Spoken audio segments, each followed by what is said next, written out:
When Marcus Hill caught Karen from the HOA stealing his license plate, he never expected she would call 911, accusing him of theft.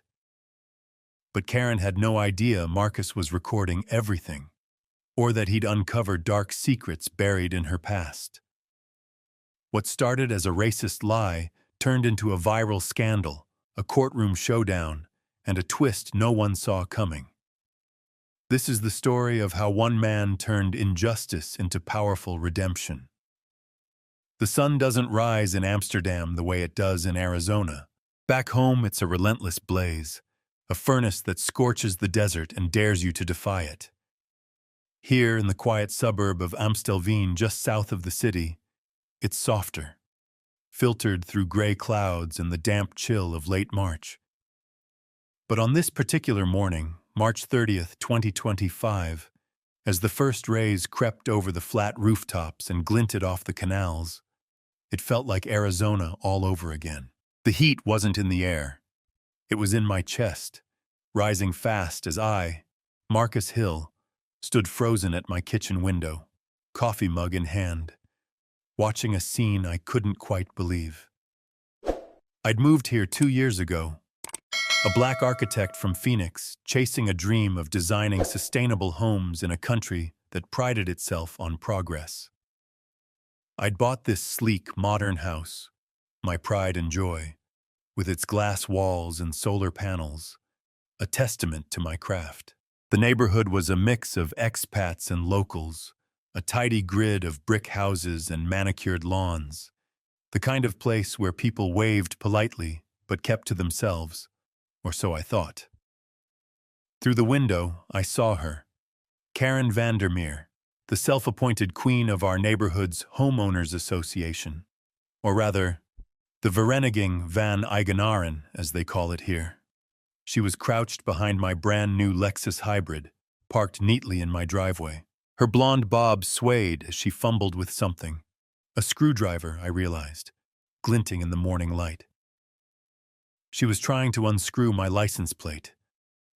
"What the hell?" I muttered, setting my mug down so hard the coffee sloshed onto the counter.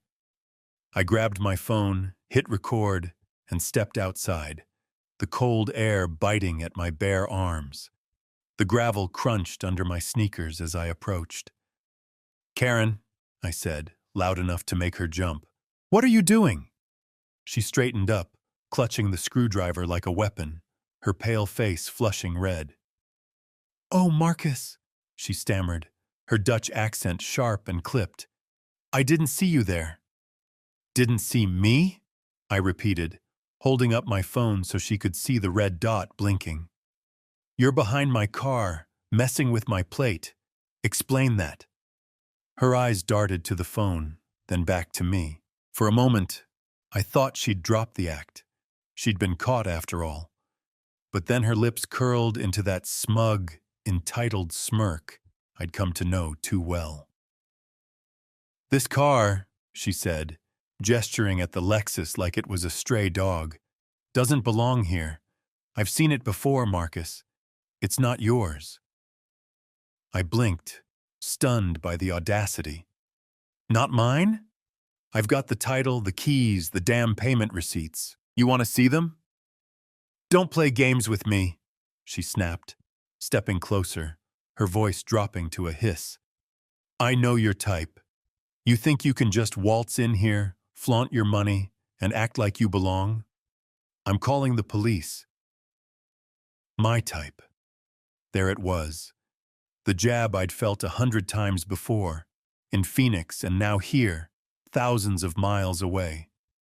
The assumption that a black man with a nice car must have stolen it, borrowed it, or lucked into it. Never earned it. I took a deep breath, forcing my anger down. "Go ahead," I said calmly, still recording. "Call them. Let's see how this plays out." She hesitated, clearly expecting me to back down. When I didn't, she pulled out her phone and dialed, her voice trembling with fake outrage as she spoke in rapid Dutch. I caught enough verdacht persoon, gestelen auto, to know she was spinning a tale of a suspicious person and a stolen car. Fine. I'd let her dig her own grave. 10 minutes later, 2 officers arrived, their bikes rolling silently up the street. Karen rushed over, gesturing wildly at me and the Lexus, while I stood there, arms crossed, phone still in hand. The older cop, a stocky man with a gray mustache, approached me first. "Mynheer Hill?" he asked, his English steady and polite. "We've had a report about a stolen vehicle. May I see your documents?" "Gladly," I said, pulling my wallet and keys from my pocket. I handed over my ID, registration, and insurance, all in order. Then I held up my phone. "And here's the footage of her trying to remove my plate. She's been harassing me since I moved in. Notes on my door, complaints about my loud music when I'm not even home. This time, she went too far." The cop watched the video, his expression hardening as Karen's voice cut through the audio, accusing me of theft. He turned to her. "Mevrouw van der Meer, is this true?" She faltered, her bravado crumbling. I thought it looked suspicious. He doesn't fit the profile of someone who'd own a car like that." "Profile?" the younger cop repeated, raising an eyebrow. "Based on what?" Karen opened her mouth, then closed it, realizing she'd stepped into a trap. The older cop sighed, handing my documents back. "Mynheer Hill, you're clear. Mevrouw, you're coming with us. Tampering with property is a serious offense." As they cuffed her, yes, cuffed her, I watched her face twist with humiliation. Neighbors peeked from their windows, whispering behind curtains. Karen van der Meer, the HOA tyrant, was finally exposed. By the time they pedaled away with her in tow, the street was buzzing. I should have felt victorious. I'd won, right? Recorded the truth, turned the tables. But as I stood there, the adrenaline fading, I couldn't shake the unease creeping up my spine. This wasn't just about Karen. She was a symptom, not the disease. And later that day, when I found an unmarked envelope slipped under my door, everything changed. Inside was a single sheet of paper, typed in Dutch. My rusty translation skills pieced it together. "You think this is over? The VVE has secrets you'll wish you never uncovered. Leave or we'll make you." No signature, just a smudged fingerprint in the corner. I stared at it. The Arizona sun burning in my mind again. Racism didn't need a desert to thrive. It followed me across oceans, hiding behind polite smiles and HOA rules. But I wasn't running. Not this time. The envelope sat on my kitchen counter like a live grenade. I read it again, the Dutch words clumsy on my tongue, but the threat was crystal clear. The VVE, the Vereniging van Eigenaren, wasn't just Karen's personal playground. It was something bigger, something darker. I poured another coffee, the bitterness matching my mood, and replayed the morning in my head. Karen's arrest should have been the end of it. A clean win. But this note? It was a gauntlet thrown at my feet. I'd dealt with HOA nonsense back in Phoenix. Petty fines for overgrown lawns, snide remarks about my extravagant solar panels. But this felt different. Personal. I grabbed my laptop and started digging. The VVE's website was a sterile affair. Meeting minutes, rules about trash bins, a photo of Karen smiling like a dictator in pearls. Nothing screamed secret cabal. Still, I wasn't buying the polished facade. By noon, I'd called a locksmith to secure my doors and windows. No chances. Then I headed to the neighborhood cafe, De Koffieplek, a cozy spot with mismatched chairs and the hum of Dutch chatter. I needed perspective, Someone who'd lived here longer than me. That's where I found Peter, a wiry retiree with a gray ponytail and a habit of nursing his espresso for hours. "Marcus," he called, waving me over. "Heard about Karen. Quite the show." "Yeah," I said, sliding into the seat across from him. "She's gone, but I'm not sure it's over. You've been here 20 years. Ever hear anything weird about the VVE?" Peter's eyes narrowed, his fingers tapping the cup. "Weird? Depends on what you mean. They're strict. Fines for paint colors, noise, even the wrong flowers, but lately..." He leaned in, voice low. "There's been talk. Money disappearing from the maintenance fund. People moving out fast. No explanation. I thought it was just gossip." "Gossip doesn't leave threatening notes," I said, sliding the envelope across the table. He scanned it, his jaw tightening. "This isn't Karen's style. She's loud, not sneaky. You've stirred something up, my friend." "Any guesses what?" Peter shrugged. "Could be anything.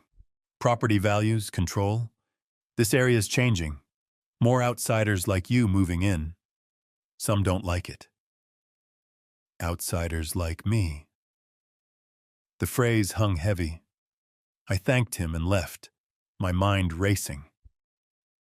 Back home, I combed through old VVE emails and notices I'd ignored. Fines for my unapproved mailbox. Complaints about my car's excessive shine. Small stuff, but it added up. Then I found it. A buried line in last year's budget report. 50,000 euros reallocated with no details. For a neighborhood of 20 houses, that was insane. I needed more. That night, I searched X, typing Amstelveen VVA into the bar. Most posts were mundane, complaints about bike paths, canal maintenance, but one caught my eye. An anonymous account, Tulip Truth, posted 6 months ago. "The VVE isn't just annoying, it's corrupt. Check the deeds." A link led to a dead page, but the seed was planted. The next morning, I biked to the municipal office, charming my way past the receptionist with broken Dutch and a smile. I requested property records for our street, claiming I was researching for a project. 2 hours later, I had a stack of files and a bombshell. Half the houses, including mine, had liens filed by the VVE, citing unpaid dues. I'd paid every cent. Someone was cooking the na. I spread the documents across my dining table, a puzzle of lies staring back at me. The liens were dated months after my payments cleared. Someone had backdated them, banking on no one checking. My gut told me this wasn't just about money. It was power. Control over who stayed and who left. I called my realtor, Sophie, a no-nonsense woman who'd helped me buy the place. "Marcus," she said, her voice crackling over the line, "this is fraud. The VVE can't lien you without notice. Who signed these?" "Karen's name's on them, so," I said. "But she's not smart enough to pull this off alone." "Agreed. File a complaint with the Kamer van Koophandel and watch your back." I did more than that. I posted on X from a throwaway account. "Canal Watcher. VVE in Amstelveen, falsifying liens. Anyone else hit?" Within hours, replies trickled in. 3 neighbors, all expats, saying they'd faced discrepancies too. One, a Nigerian doctor named Ade, DM'd me. "They threatened my family, said we didn't fit. I'm moving, but I'll help you." Ade met me at my place that night, his eyes weary but sharp.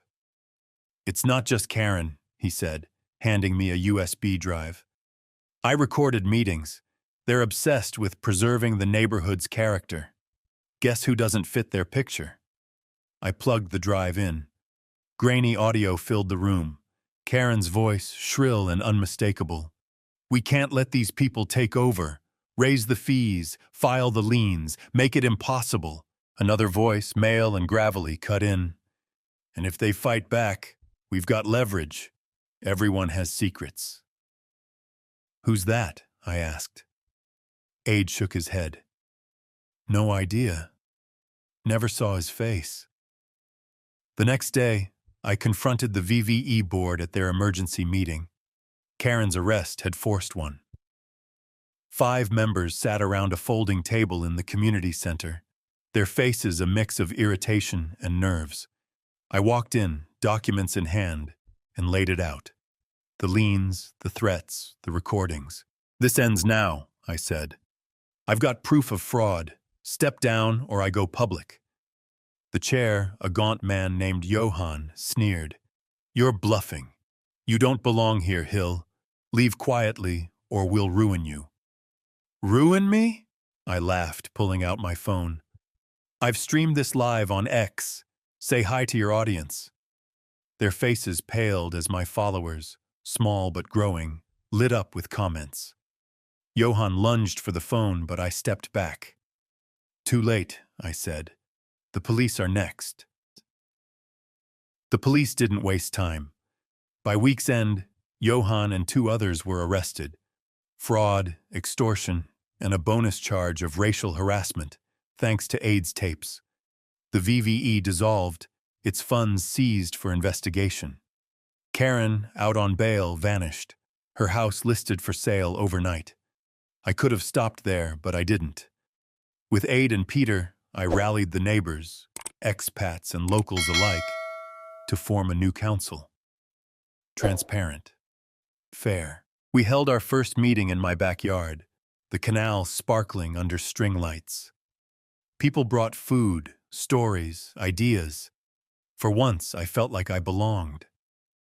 The threats stopped, but the fingerprint on that note haunted me. I sent it to a friend in forensics back in Phoenix. No match yet, but he promised to keep digging. Whoever he was still out there. One evening, as the sun dipped low, I stood on my porch watching kids bike past. Dutch, Moroccan, Nigerian, a kaleidoscope of laughter. The Arizona sun had followed me here, but so had my fight. I'd won this round, built something better, but the open sky ahead felt vast, uncertain. Racism didn't die, it adapted, and I'd be ready when it reared up again.